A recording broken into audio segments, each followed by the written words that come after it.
Hello and welcome to the Gooner Talk, back again with you guys for another episode of what is the Arsenal News Show. Join you every morning at 8 a.m. UK time. Hope you're doing good. Hope you're doing well. Let's just remove that quickly.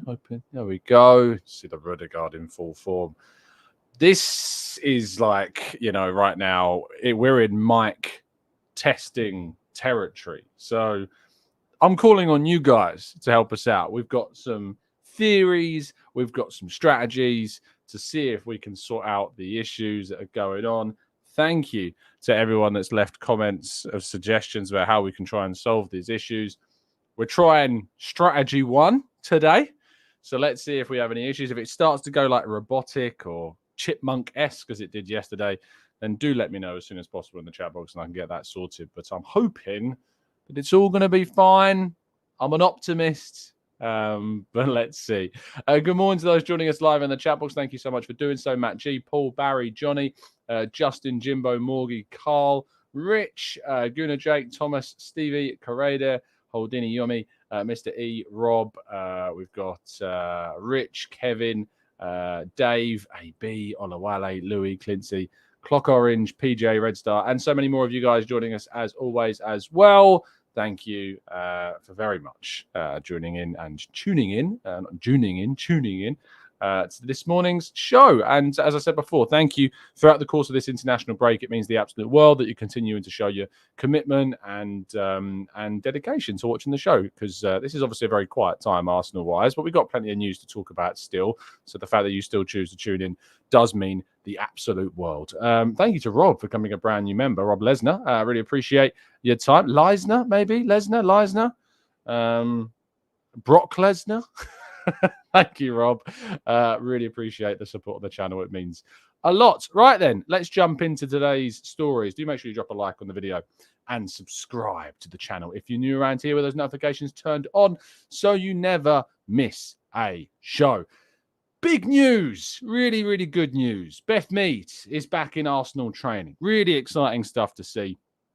Whilst Leah Williamson and Viv Miedemar are not yet quite there and not quite back, despite obviously themselves suffering ACL issues, Beth Mead is back in training. Amazing to see. Really, really good. If only England had had her during the World Cup, it would have been, easily our tournament. But seeing Beth Mead and Alessia Russo next season is going to be an exciting thing to link up. So, yeah, really excited to see Beth Mead get involved and get back into training. And speaking of which, today, if you need some Arsenal fix, Arsenal's ladies are taking on Linkoping in the UEFA Champions League. So do make sure that you tune in to give that a watch. If you need some Arsenal fix in your life, I recommend making sure that you get underway with the Arsenal women's season.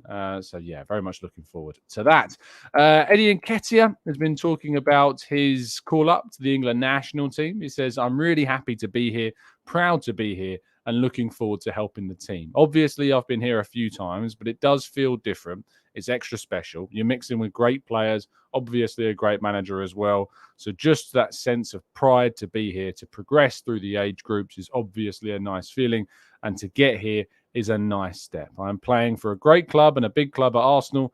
These tough games will be a very different and new experience, but it is about doing as well as I can, showing my quality this week, and hopefully getting an opportunity to go out there and help the team. And that is the hope, because obviously he's going to be on the bench, as we know, but our game on Saturday against away at Ukraine takes place on 5 o'clock on Saturday, and then we play again on Tuesday away in Scotland. So maybe in that friendly, because it's only a friendly, that game against Scotland, whereas the Ukraine game is a qualifier. Hopefully Eddie Nketiah can get some minutes. That'd be absolutely fantastic to see. So let's keep our fingers crossed that indeed Eddie Nketiah can get some minutes over the course of the next few days. The Ballon Dor nominees are set to be announced today. The nominees for the individual honours competition are indeed set to be announced. So keeping our fingers crossed for the likes of Bukayo Saka, Martin Odegaard. Could anyone else be involved? Could we see Martinelli? Could we see Declan Rice?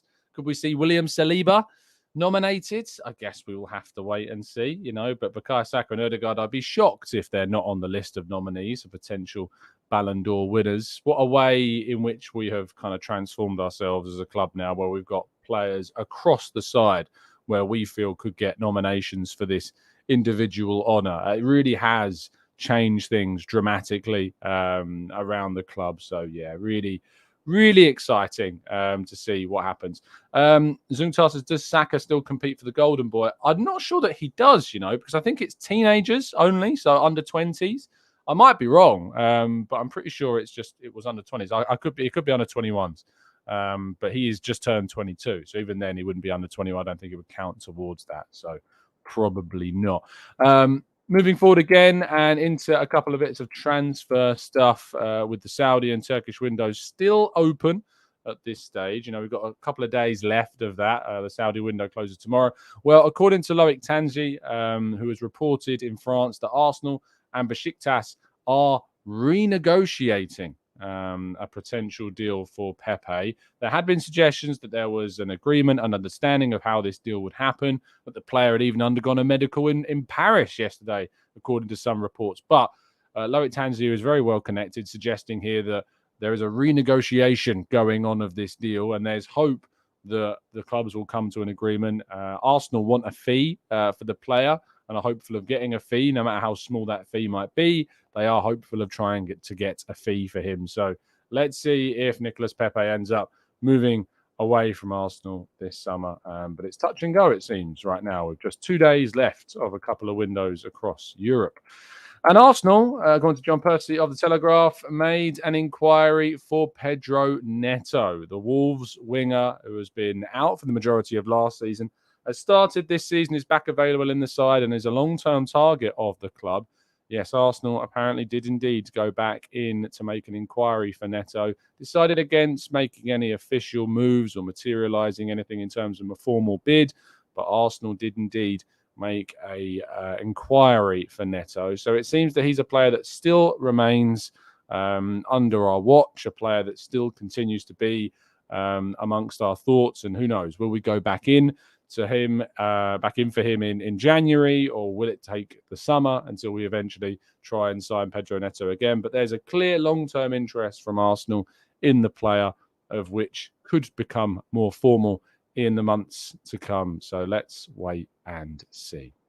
And lastly, our headline story today, I revealed exclusively on football.london yesterday that Arsenal did indeed receive written permission from Brentford for Aaron Ramsdale's replacement, potentially, David Raya, to play in the Carabao Cup match against his quote-unquote parent club. They are still the parent club. He is on loan with an option to buy. There is an expectation that that option will be activated this season.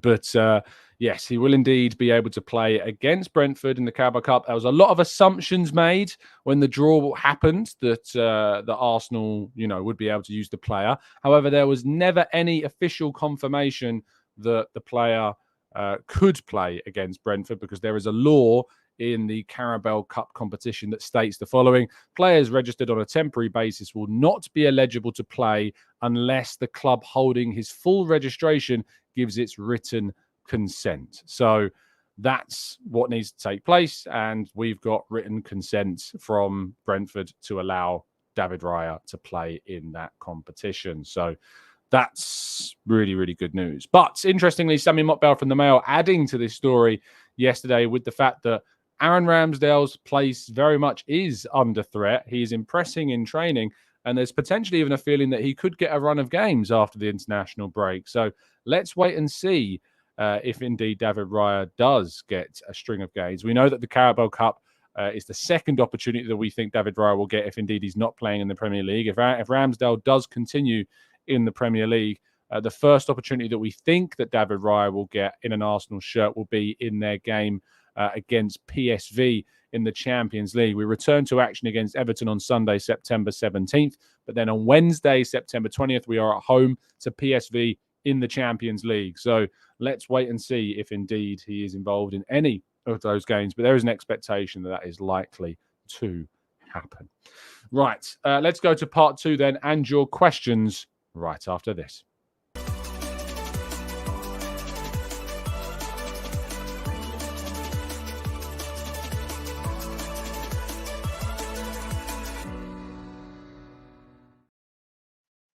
So we jump into the chat box to see what questions we've got. It seems the microphone is holding out for now, which is a really, really good sign. We're not tempting fate, touch wood, but it's looking quite good so far. Runs with Cal says, cheapest quote for the new drive surfacing is from a Spurs fan. Do I give him the job? A very good question indeed. Look, sometimes, mate, as long as he doesn't know you're an Arsenal fan, maybe make that very clear, then you're safe. If you've told him you're an Arsenal fan, you're taking a risk, mate. You're taking a risk, but make sure you get the best job. Don't always get the cheapest job. You want the best job. So, and you know, you don't want him bottling the job, which as a Spurs fan, you never know if that might end up happening. Maggie says, do you think Dallo has stopped sliding yet? No, I think he's still somewhere out there in the cosmos, spinning away, going towards some random planet in the universe somewhere. If you've not seen the videos and the compilations, you won't know what I'm talking about, but there are some fantastic edits going around doing the rounds on social media of Diogo Dallo sliding continuously forever and ever. Kingsley says, fun fact, if you don't randomly hum the tune of this podcast during your daily routine, then I'm not sure that you're a religious listener or not. I like the extended version of the tune. It's not like a specific song. Like I got it from one of those websites where you buy like the rights to a piece of music, and had to be drum and bass. But those that went to the live event, even if you watch back the live event, you'll be able to hear the extended version. Or if you listen to that compilation video I created when I got my job in the Arsenal writing world that I made of kind of the journey we went on to get to this point, you would have heard the full version of the song on those two. So yeah, if you want to go and listen to the full version, it's available on our live event. You can hear it there. Christopher says, Tom, do you think we'll play a behind closed doors friendly during the international break? It's a good question, Chris. I'm not 100% sure that there is enough players to do that because we've got a lot of players out. We don't have a senior goalkeeper, for instance. The only senior players that are still left at the club at the moment are Ben White, an injured Urian Timber, Cedric, of course, who, you know, could be getting a move in the next couple of days. We have to wait and see. An injured Mohamed El Neni, otherwise he is close to a return. An injured Thomas Partey. Jorginho's still here. I'm still not sure about Fabio Vieira. I still wasn't able to confirm that. I don't know if the Portuguese under-21 squads. I never actually checked it up yesterday. I was just trying to check. But yeah, no, I haven't been able to check if Fabio Vieira was indeed called up to the under-21s. I don't know. Havertz and Rice are on duty. Saka, Jesus, Martinelli, Trossard. Is Trossard? I think he is. Nketiah is. And Pepe is obviously about to leave. And Nelson's at the club. So it's only Nelson, Jorginho, El Neni, maybe Vieira, and Cedric and White. That's it. So I'd be very surprised if we played a behind closed doors friendly. There's not really the opportunities. Daniel says, I think Vieira may be too old for the under-21s. Yeah, potentially. I know that there's like weird rulings that sometimes allow. So like if a tournament for like the under-21 championship starts, Smith Rowe, of course, is also there. If like the under-21 tournament starts when you're just under 21, the qualification process, you could be like 23 when the actual tournament comes around and you can still play in it. So it's a really weird ruling, but I'm not sure if Fabio Vieira has indeed been called up. But he's doing all he can to get potential recognition for the senior side for the October international break. So if he gets into the Arsenal team, you never know. He might get a first call up to the senior Portuguese side. So that'd be absolutely fantastic to see as well. Omar says, schedule a FIFA match for the injured players. Yeah, they play against each other on FIFA. But every single one of those players that they use has to be themselves. So El Neni has 11 El Nenis on the field. Urian Timber has 11 Timbers. Partey has 11 Parteys. That's absolutely got to be a thing, surely. That's the way in which they keep their brains a bit more active. Stevie says, Tom, the perfect birthday present for Saka was being named England's player of the season. Yeah, I saw James Maddison present Saka with the award. A massive congratulations to Bukayo. Absolutely deserved, as always. William Salibak says, TC, just got some breaking news, and Dallo has finally come to a halt somewhere near Plymouth. I thought you'd go further than that, to be honest, but it's not a bad part of the world. Maybe you can go say hello to Chris Carpenter, potentially. Zungtar says, do you think playing Vieira is a risk against Everton as they're a very physical side? If indeed we got the technical ability to play around them. No, I did hear, I think I was listening to the Arsenal Vision, I think it was Tim that might have pointed it out, suggesting that Vieira might be the best choice against Everton because of their physicality. I still think that you can play players that are necessarily known for their physicality, against these sides. You play around that physicality, but they're going to use Decore, they're going to use Onana, they're going to use potentially Idrissa Gueye, these players that last time we played them really bossed the midfield. So we've got to hope that we've got enough technical ability to be fine when we go up to Goodison Park in a couple of weeks' time. Let's go to Razor, who says, was Maddison a missed opportunity for Arsenal? Potentially. We'll have to wait until the end of the season to come to a conclusion on that. But yeah, he's looking very, very good, rather frustratingly for Spurs. Yeah, very annoying indeed. Playful Secrets says, hey, Tom, love your stuff. Remember to look after yourself. You need a good health to keep us giving this juicy content. I'd try my best. We've got the ESARP podcast tomorrow. That's the Eat, Sleep, Arsenal Repeat podcast, which is our health and fitness kind of loosely related show. We talk a little bit about mental health and things like that, as well as all the latest Arsenal news as well. So, yeah, things are going good. I'm feeling good. I had a good break the other weekend. It was very much needed. Arsenal winning at the weekend was always going to be a big help going into an international break. I've got a really good weekend coming up this weekend, seeing a few friends. So, yeah, it's important to stay happy, stay well, stay safe, all of those lovely things. And yeah, can't complain right now. Things are good in the world. Kish says, might have missed this, but how can Arsenal still negotiate with Besiktas if the window is closed? Because the Turkish window isn't, Kish. So the Turkish window is still open, despite ours closing. Other nations have windows which go on during different periods, so they can still do business during that period of the season. Dirk says, do you think it's unfair on Ramsdale if Raya plays Champions League games? No, I don't think so. It's football. It's competition. It's, you got to play to the best of your ability. And we've spent money on a very good goalkeeper. And so we've got to hope that ultimately he can come in and do a fantastic job and raise Ramsdale's level. So, no, it's not unfair. I don't think in any way, shape or form. Yes, Ramsdale help us qualify for that competition, but it's football, sport. It's the way that it goes. And so you just got to kind of tackle that and deal with it when it comes along. Jesus' left leg, which is not as good as his right leg, but it's still pretty good. Says, Tom, what next 2 transfers do you see us making? It's a good question.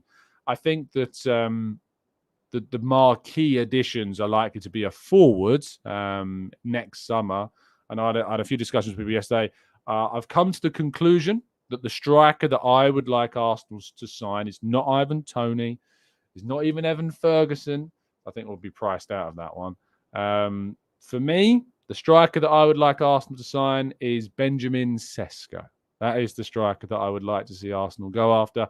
Yes, he would have only had 1 year at Leipzig, technically, but I've been following him for quite some time. He is a academy. Well, he's graduated from the Red Bull Salzburg club. Of course, you know that I have plenty of knowledge of that club and the talent that team produces. And he was an exciting player when playing in Austria, and he's already begun to translate that ability into the Bundesliga with RB Leipzig. So Benjamin Sesko is my pick personally. I think I talked about Sesko like a couple of years on the channel. I was trying to find if I'd tweeted about him just to kind of have that whole "I told you so" type thing. But I'm sure long-time listeners will know that I've mentioned Benjamin Sesko's name before in the past, before he got all of this credit in the Bundesliga. I'm sure I did. But yeah, for me, Sesko is the one. And then I think maybe another midfielder, because I think Thomas Partey is going to need replacing. So, and also I think maybe some depth in defence. I think there are 3 areas, the midfield, the defence, the forward line. If we bring in 3 top players again next summer, fantastic stuff. In January, maybe we need to do some work. If we need to replace, if we need to bring in some defensive reinforcement, let's wait and see. But I think you're going to see more players move on next season. You might see some players that we don't expect to move on, like Tomiyasu could leave the club. You might look for more minutes. Smith Rowe could leave the club. There are lots of possibilities of players that could move on. We might sell Nketiah. You could sell Nelson. You don't know what's going to happen. You could get some surprises. What you find out when you're at the top, when you're at the absolute top of your game and you look at Man City, sometimes you sell players that you didn't expect to sell. Sometimes players leave that you didn't expect to leave. We are in a good position with the majority now of our players in terms of contracts. The only players that don't have anything more than a year on their deal is Jorginho, has 1 year left on his deal. El Neni has 1 year left on his deal. We do have an option in Jorginho's contract. It is worth pointing that out. Who else have we got that's only got a year left? I think Cedric's only got a year, but I'd be surprised if he's still here come the end of the window. Ben White, we need to make sure we get him signed up to a brand new contract very soon. Ødegaard, we need to make sure. I think he's got 2 seasons left, so we need to make sure that we get those players signed up on brand new deals as soon as possible. I do know that talks between Arsenal and Ødegaard are indeed underway and are progressing well. He loves the club. He wants to stay. It's just about coming to an agreement. So that's obviously some good news as well. Razor says we need to find a Partey replacement in January. If we can do it in January, great. You know, I wouldn't be against the idea of doing that. Just obviously it's difficult to find the right players in January. Sometimes that's the only issue. Leonard says, or Leonard, maybe. Leonard. It's a great way of pronouncing it, but I'm sure it's just Leonard. Morning, Tom. When fit, if we play Zinchenko and Timber, is this a 2 week of a side defensively? As I don't really see Zinni being defensively good enough to play at centre-back, which Timber can. So when he drops in on the right-hand side, I do think that it's possible because Timber is good defensively. You know, Timber's played last season the majority of games. In fact, I think all of his Eredivisie games were at centre-half. He is good defensively. He's not as good defensively as, say, Gabriel, you know, but he is a good defender still. So I think there is potential, but you're not going to be able to see that, sadly, until, you know, well into, you know, maybe April, May time at the earliest with Timber, if that's even a possibility, which is a sad state of affairs. But it is the reality of the situation, and we have to deal with that. Adam says, Tom, I was thinking Ødegaard can only really play at attacking midfield. He's played at centre mids, but a master of that attacking midfield position. Can you think of any other players that were only attacking midfielders and couldn't play anywhere else, like Ozil? It's an interesting question because we obviously think of attacking midfielders as players who often play in wide areas as well. Like you think Santi Cazorla joined Arsenal and started on the left. Aaron Ramsey had a lot of time playing on the right. Joe Willock, maybe. Joe Willock, I think maybe was an attacking midfielder that can really only play attacking midfield. I wouldn't play Joe Willock in a wide area. So I think maybe Joe Willock is one of those attacking midfielders that can really only play in the middle of the park. He's a different type of attacking midfielder. But we did play Ozil in a wide area as well, to be fair. I think I remember playing Ozil like on the right at times. So, yeah, I think that maybe Joe Willock is potentially one. Kish says, as a journalist, without revealing your secrets, how do you get the information regarding Raya? Though contacts higher up at Arsenal and other clubs. It's funny, is that as a journalist and without revealing your secrets, how do you get the information about Raya? It's I don't know how to answer that question.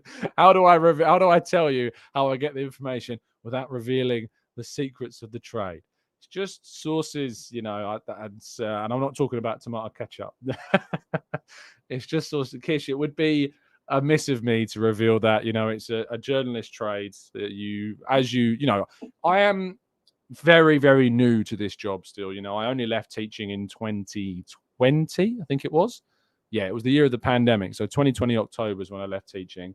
And in the space of leaving teaching in 2020, joining Football.London in 2021 after less than a year with 101, you know, the number of contacts that you build up, it's surprising. You know, it's about going out there and networking and speaking to the right people and building up relationships with the right people.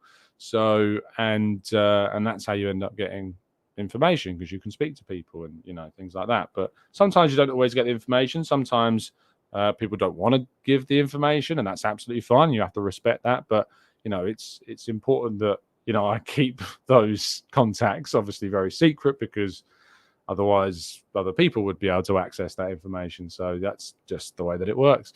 Bakary Lasagna, tell us your secrets without telling us your secrets.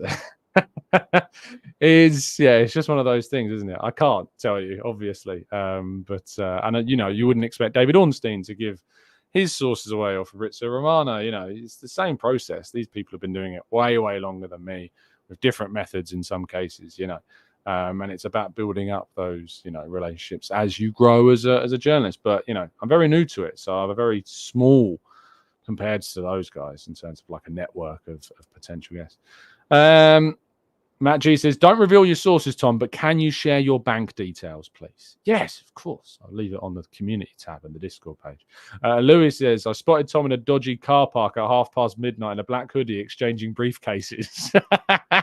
Yeah, that's how it works. It's a little bit of paper with a note saying, David Raya can play against Brentford. That's how it works. Phil, yes, I am wearing, I know you can't see my bottom half, but I'm wearing shorts. It's going to be ridiculously warm.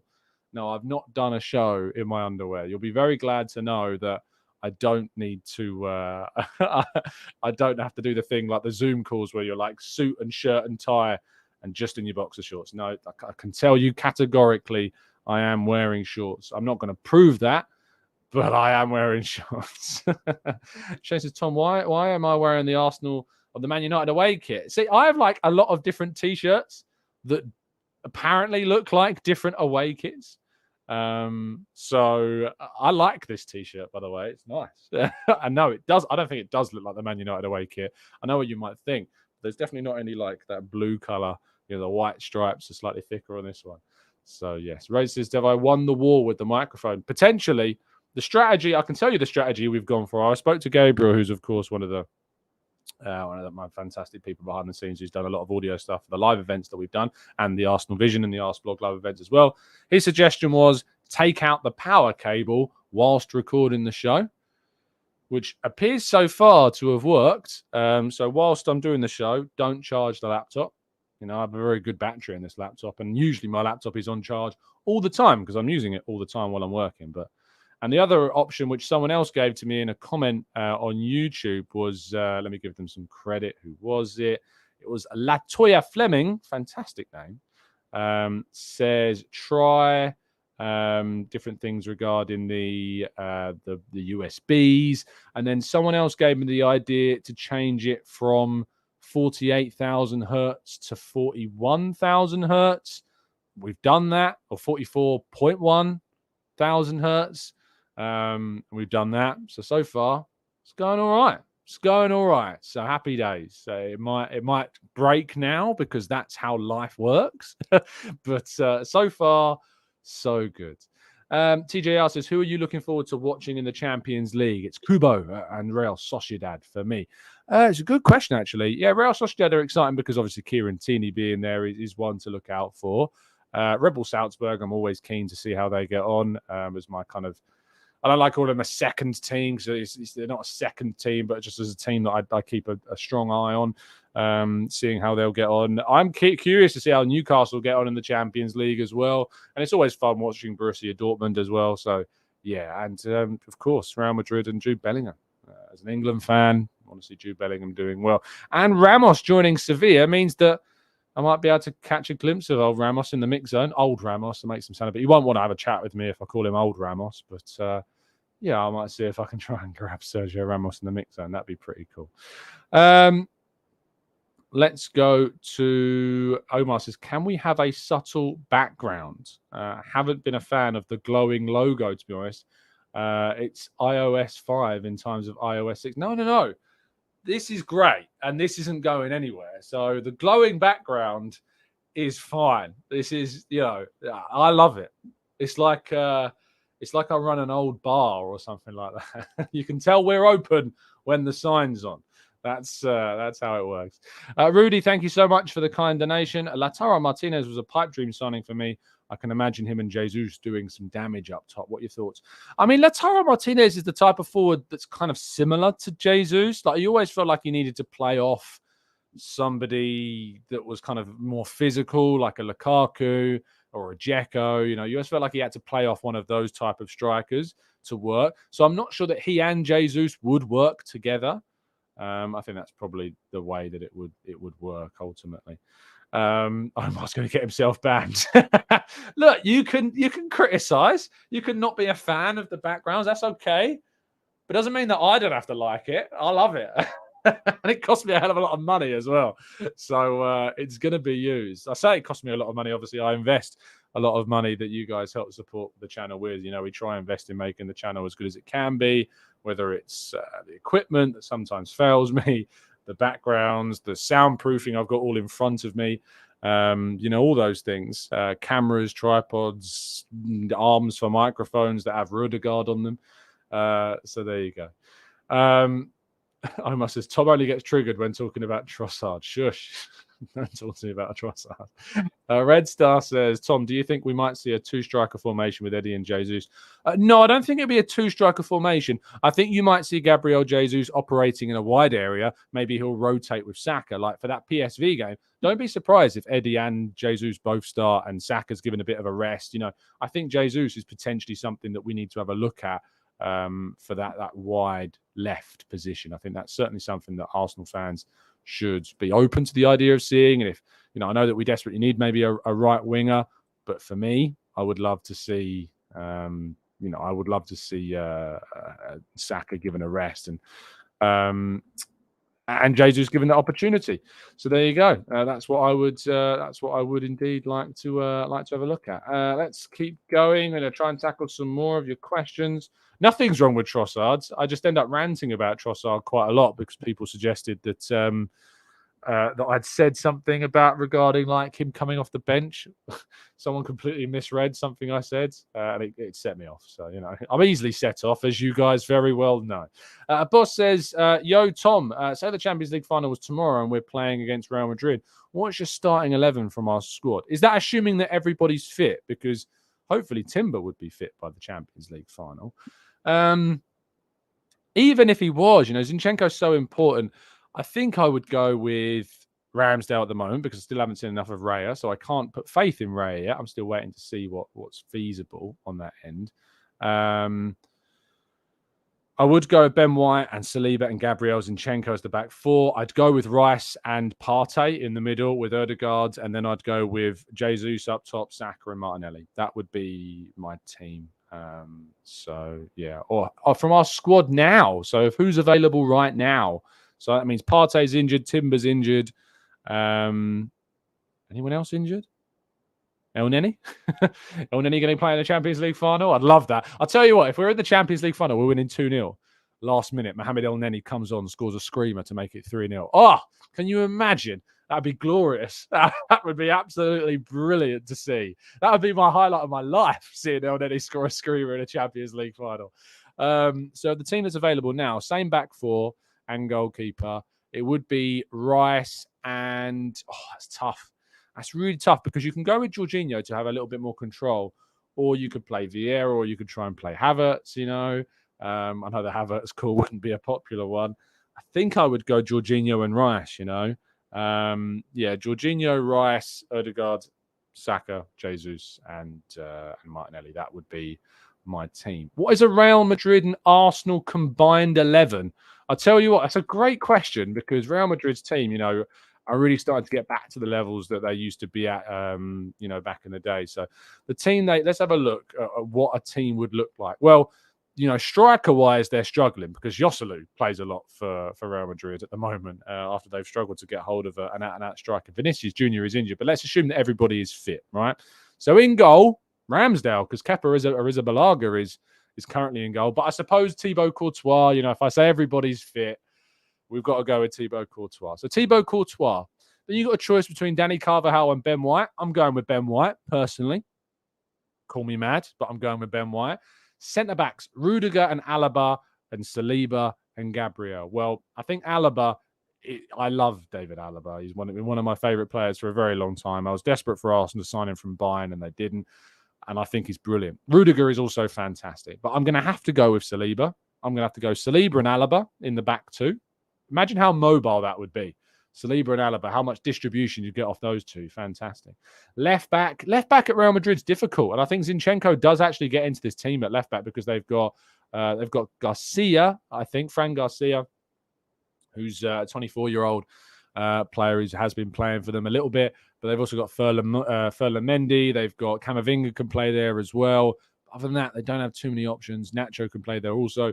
So I think it would be Zinchenko at left back to choose between the pair. Then you're going into midfield. By the way, Bellingham has been playing in an attacking midfield role. But what I would do is I would personally play Declan Rice at CDM and then Bellingham next to him on the left a little bit. And then on the right, Martin Odegaard would go there. So Tchouaméni doesn't get in. Modric isn't getting in. Camavinga's not getting in. Toni Kroos isn't getting in. For me, Declan Rice is the best defensive midfielder out of any player, because we talked about Real Madrid before. They don't have too many sixes. It's just Tchouaméni. Valverde is also fantastic as well, but Bellingham and Odegaard have to play together for me. So it's Rice, Bellingham, and Odegaard for me in that midfield three. And then in attack, on the right, has to be Saka. On the left, has to be Vinicius Jr. And up top, it's got to be Gabriel Jesus right now, because they don't have a centre forwards at this moment in time, really, to pick from. So it's got to be Saka, Jesus, and Vinicius Jr. So how many Arsenal players is that? So Ramsdale, Saliba, Zinchenko, Rice, Odegaard, Jesus, and Saka. How mad is it that I'm saying that only 4 Real Madrid players get into a combined Arsenal Real? Oh, sorry, it's not, because Courtois, isn't it? So it's 5. 5 Real Madrid players get into a combined 11. Arsenal have more players in a combined 11 of Real Madrid and Arsenal. That is the level. That is where we're at. That is brilliant. White as well, White. So yeah, Courtois, Alaba, Bellingham, and Vinicius. Oh, it's 4. 7 Arsenal players. That's quite mad. I'd be interested to know what Real Madrid fans would argue. I think they'd probably try and argue that Carvajal would go over White. They'd probably argue that Rudiger would go over Saliba. They might even put Alaba at left back and then use Eder Militao potentially as well, I suppose, as a potential option. But yeah, it's great. Amazing how Arsenal have come to this level, isn't it? The recruitment at Arsenal, the way in which we progress as a club, showing that level of competitivity is amazing. And we are one of the potential options. For kind of, up there as biggest teams for the tournament. So, but I'm sure Real Madrid fans would get into a right debate with me. Modric is brilliant, but I just think you can't really put him into a midfield when you've got Bellingham and Odegaard as kind of those creators. It has to be Bellingham and Odegaard and then Rice. Surely. Rice is clear of Tchouaméni for me. I think Tchouaméni's great, but Rice is just brilliant. I did rather pathetically spend some time this morning just going back over some old comments in the YouTube section saying we've overpaid for Rice. Rice is average. Should have bought Caicedo. Going, do you still think this? So if you left one of those comments, there's a good chance I may have replied to you from 3 months ago saying, do you still feel this way? So, yeah, it's always important. Always important. Matt says, stay off social media, Tom. The Madrid fans will not be kind to you. I know. Very passionate are those Real Madrid supporters. But it's a very, very, very good conversation. I enjoyed that question. A lot. Very much so. Both teams' midfields are very, very good. Real Madrid used to have a bit of an issue, kind of who would partner Modric and Kroos after Casemiro left. Valverde's come through and been brilliant. They've got so many midfielders now. Tchouaméni, Camavinga, Toni Kroos, Modric, Bellingham, Valverde. So much talent. And Dani Ceballos, don't forget, has had a bit of a remontada as well. So, they've had some great midfielders, do Real Madrid. But Arsenal's forward line is, Saka is for me. I love Rodrigo. I think he's a fantastic player. But Saka is clear. Let's be real.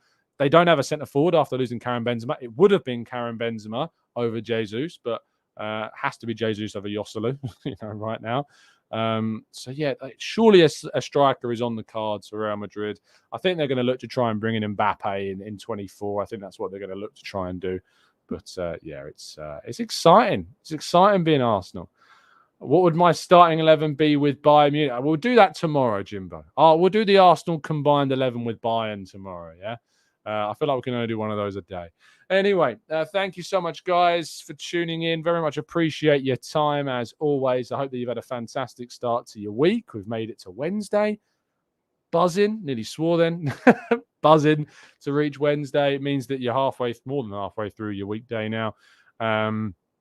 Let's make it through to the end of the week. And then the international break, I'm sure, will be over very swiftly. And we can get back to some Arsenal once again. It really does mean the world that over 1,000 of you are listening on an international break show. That's amazing. Thank you for the continued support on the channel. Thank you for everyone that continues to listen and tune in. It means the absolute world. Thank you for those that listen on audio platforms as well, on Spotify, iTunes, Google, Amazon, all those places. Thank you for that as well. Make sure you drop a like. If you are on iTunes and you can spare a few minutes of your time, do leave us a 5-star review and a written review as well. It does help us out a lot, getting us up the old iTunes chart. So, yeah, leave us a review. It would mean the absolute world if you could do that. I think we broke into something like the top 50 British sports podcasts, which is kind of mad when you think about where we've come from and how many other massive Arsenal podcasts there are. So, yeah, that was great to see when we broke into the top 50. So doing things like those iTunes reviews really do help us get up those charts. So thank you to everybody that does take a couple of minutes of their time to do that. I hope that you had a good week. I hope that you continue to be safe and well. And as always, and most importantly, up the Arsenal.